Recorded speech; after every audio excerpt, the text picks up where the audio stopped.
தேர்தல் ஆணையம் அதற்குரிய பதிலை சொல்லலை, உரிய விளக்கத்தையும் சொல்லலை.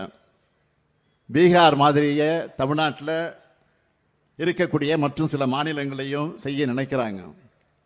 அதை தடுத்து நிறுத்தத்தான் நாம் அனைத்து கட்சி கூட்டத்தை நேற்றைக்கு கூட்டி தீர்மானத்தை நிறைவேற்றி இருக்கிறோம்.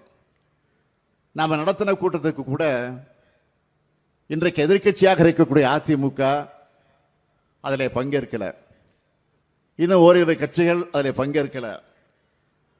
தேர்தல் ஆணையத்தில் இந்த நடவடிக்கைக்கு எதிர்ப்பு தெரிவிச்சிருக்காங்க. அதுக்காக நான் உள்ளபடியாக அவங்களுக்கு நன்றி சொல்றேன். எதிர்க்கட்சி தலைவராக இருக்கக்கூடிய திரு பழனிசாமி அவர்கள் இதில் கூட இரட்டை வேடத்தை காட்டியிருக்கிறார். பாஜகவுக்கு பயந்து தேர்தல் ஆணையத்தோட நடவடிக்கையை எதிர்க்க பழனிசாமி பயப்படுகிறார்.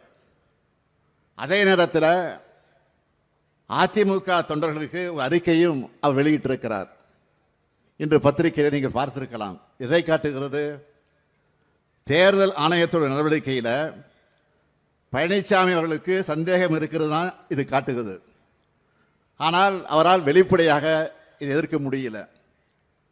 தான் பாஜகவுடைய பாதம் தாங்கி பழனிசாமி என்பதை நொடிக்கு ஒரு முறை அவர் நிரூபிச்சுக்கிட்டு இருக்கிறார்.